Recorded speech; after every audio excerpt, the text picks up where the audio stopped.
Chères citoyennes, chers citoyens, chers amis, je m'appelle David Suc, j'ai 36 ans, je suis conseiller départemental du canton de Bitche, agriculteur, et je mesure combien nos territoires ont besoin de se développer, combien nous avons besoin d'un État fort qui nous défende et qui nous protège.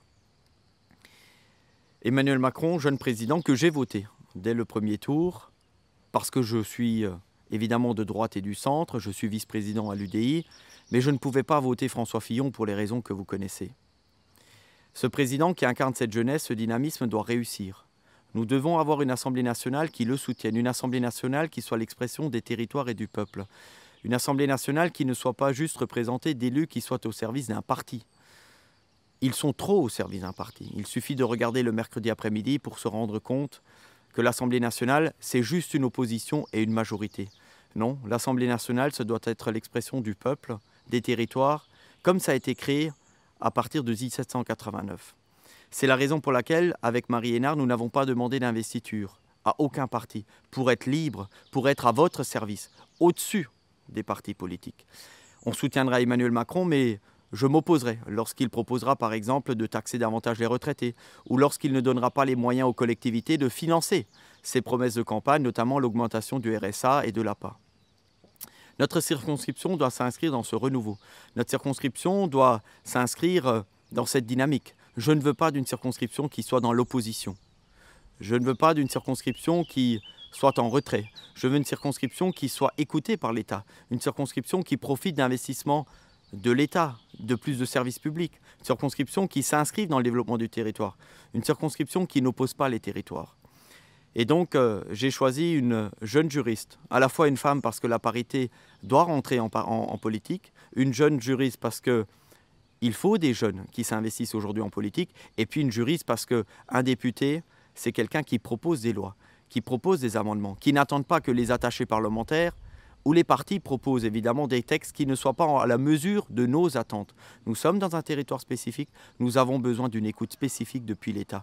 Et donc nous avons besoin d'un élu qui connaisse la réalité du terrain, qui ait une expérience, qui soit implanté, qui s'est occupé de notre circonscription au travers du mandat qui est déjà le mien, mais qui a pu se rendre compte qu'aujourd'hui le vrai problème, c'est l'Assemblée nationale qui n'entend plus les territoires, qui les abandonne. Je m'engage à cette élection législative parce que je crois en la place de la circonscription, parce que je crois en la réussite d'Emmanuel Macron, parce que je crois aux élus nationaux qui doivent être à la hauteur des enjeux et qui doivent faire de cette Assemblée nationale le cœur de la République, avec la représentation des territoires et des populations, en étant très loin des convictions partisanes des partis politiques. Parce que c'est comme ça qu'on construira un avenir meilleur, qu'on permettra aux jeunes de s'investir, qu'on permettra aux gens d'aller à nouveau voter. Et donc c'est parce que je veux plus de services publics, parce que je veux que les gendarmeries soient maintenues, que les services que l'État nous a enlevés, que cet abandon que nous subissons de plein fouet sur la circonscription s'arrête. Parce que je souhaite que notre territoire se conjugue, que notre territoire compte à l'échelle de la région, que nous ayons plus de mobilité, que nous puissions profiter de l'Alsace et que nous puissions profiter de la proximité de l'Allemagne pour nous développer, que je m'engage dans cette élection législative, parce que sur tous ces grands dossiers, nous avons besoin d'un député qui soit le trait d'union, d'un député qui soit locomotive, d'un député qui ne soit pas juste omnibulé par une réélection, pour un 4e mandat qui serait le mandat de trop. 5 ans déjà que nous attendons, 5 ans déjà que nous perdons du rayonnement, 5 ans déjà que la circonscription s'isole. Il faut que cela cesse. Et donc, c'est avec quelques projets importants, à la fois la place des services publics, la place des investissements routiers, ferroviaires, la place que devra tenir notre circonscription lorsqu'il s'agira de proposer des lois et des réglementations qui permettent à nos entreprises de venir ici sur ce territoire frontalier, dont il faudra trouver le terreau favorable pour permettre le développement économique et à nos jeunes de trouver du travail ici. Un État qui nous mène des services qui permettent aussi aux jeunes de se satisfaire de cette belle région, à la fois au niveau culturel, touristique, cadre de vie. Il faut que les communes retrouvent des moyens financiers, il faut que les dotations retrouvent le chemin de l'augmentation, il faut que les collectivités retrouvent des capacités de financer ce que l'État leur impose. Je serais par exemple contre si l'État continue à augmenter les prestations sociales sans donner la contrepartie aux collectivités qui doivent en assumer le financement. Je serais contre par exemple lorsque l'État va taxer les retraités parce que non, ce n'est pas le modèle social. Nos retraités ne sont pas trop riches. Ils ont besoin de cet argent, ils ont contribué pour avoir les retraites qu'ils méritent, parce que l'âge de la dépendance viendra et des dépenses supplémentaires viendront. Et c'est avec tous ces projets que je m'engage, et que je m'engage dans cette campagne électorale législative avec une conviction de la parité. La moindre des choses, lorsqu'on impose la parité partout, ce qui est une excellente chose, c'est de s'imposer aussi en tant que député. J'ai choisi une femme, Marie Hénard de Sarreguemines, qui incarne cette jeunesse, qui incarne ce territoire, qui incarne aussi ce savoir-faire, parce qu'il faudra, et le projet qui est le mien, c'est d'être un député qui puisse proposer des lois, qui puisse proposer des textes, qui puisse amender, non pas en attendant les consignes du parti, ou les propositions de mon attaché ou de mon attaché parlementaire lorsque je serai élu, mais qui pourra avoir un regard politique, celui de la connaissance, de la réalité, avec Marie Hénard qui est une jeune juriste, pour que nous puissions évidemment faire des propositions concrètes qui soient à la hauteur de nos enjeux, à la hauteur de vos enjeux, à la hauteur de nos demandes.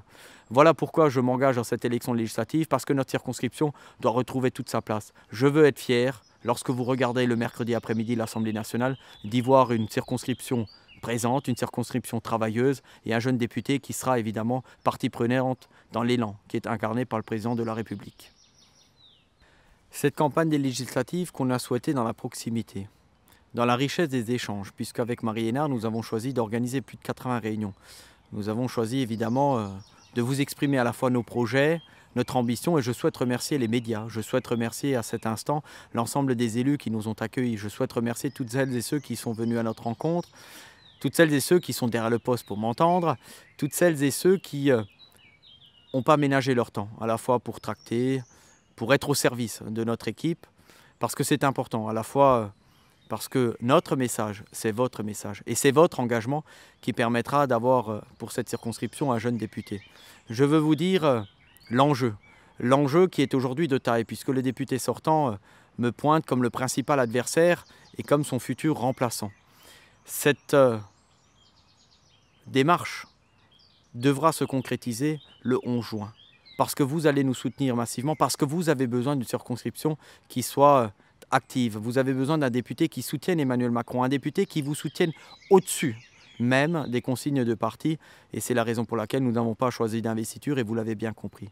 Je voudrais vous dire combien nous avons été agréablement surpris par les messages, par l'engagement, et combien nous mesurons la responsabilité que nous allons assumer. Je voudrais vous dire que je serai à la hauteur de l'engagement, que je continuerai dans la proximité, dans la vérité, de vous regarder en face, en vous disant évidemment toutes mes convictions, en vous défendant bec et ongle, parce que nous avons besoin aujourd'hui que les élus soient à la hauteur de l'engagement, dans le respect, dans les valeurs, des élus qui ne mentent pas et des élus qui ne soient pas là pour se servir. Je crois que c'est important de le rappeler, parce que trop longtemps la politique était cette politique qui a éloigné les électeurs des urnes.